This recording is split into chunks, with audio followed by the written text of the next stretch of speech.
পাক ভারত উন্মাদনার স্বাদ এখন ভারত বাংলাদেশ ম্যাচে খুঁজে পান অনেকেই। দুই দেশের সম্পর্কের সাম্প্রতিক উত্তেজনাও মিশে যাচ্ছে ক্রিকেটের এই উত্তাপে। বিস্তারিত নিয়ে আপনাদের সাথে আছি আমি শামিমা সুলতানা। 22 গজে ভারত পাকিস্তানের লড়াই নিয়ে দুই দেশের মানুষের উন্মাদনা বহু পুরনো। দুই চির প্রতিদ্বন্দ্বীর মর্যাদার লড়াই হিসেবে দেখা হয় এই ম্যাচকে। পাক ভারত উন্মাদনার স্বাদ এখন ভারত বাংলাদেশ ম্যাচে খুঁজে পান অনেকেই। দুই দেশের সম্পর্কের সাম্প্রতিক উত্তেজনাও মিশে যাচ্ছে ক্রিকেটের এই উত্তাপে। চ্যাম্পিয়ন্স ট্রফিতে আগামী 20 ফেব্রুয়ারি দুই প্রতিবেশী দেশ মুখোমুখি লড়াই নামছে।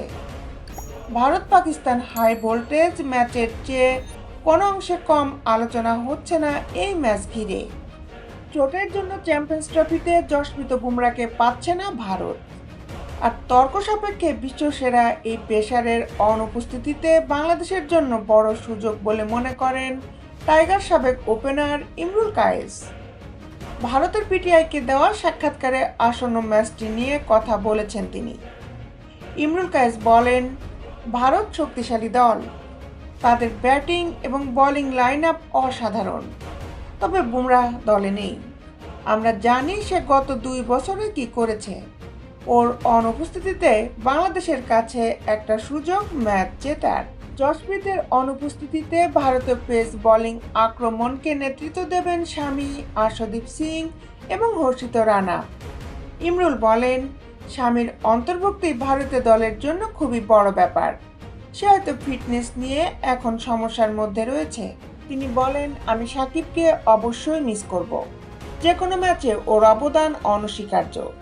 এই মুহূর্তে বাংলাদেশ সমস্যার মধ্যে রয়েছে। সাকিব না থাকার অর্থ বাংলাদেশকে অতিরিক্ত একজন স্পিনার খেলাতে হবে। তিনি আরও বলেন, লিটনের অনুপস্থিতিও চিন্তার বিষয়। বিপিএলের শেষ কয়েকটি ম্যাচে ওর ফর্ম নিয়ে প্রশ্ন ছিল, তবে সৌম্য সরকার ও তানজিদ তামিম ভালো পারফরমেন্স করেছে। ইমরুল আরও বলেন, আপনি যদি মেহেদী হাসান মিরাজের দিকে দেখেন, সে যখন জাতীয় দলে এসেছিল তখন নতুন ছিল, তবে ওর মধ্যে প্রচুর সাহস রয়েছে। ওর স্বভাব বলে দেয় ও একজন চ্যাম্পিয়ন খেলোয়াড়। ও কিছু নিয়ে চিন্তা করে না, সবসময় ভাবে আমি এটা করব। আরও যোগ করেন, মেহেদী যে কোনো জায়গায় ব্যাট করতে পারে।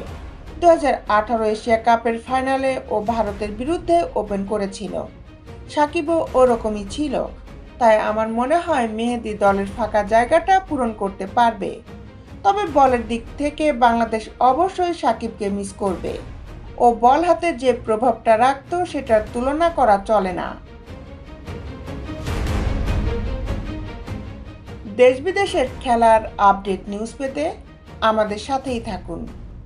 Justice sports, Dhaka.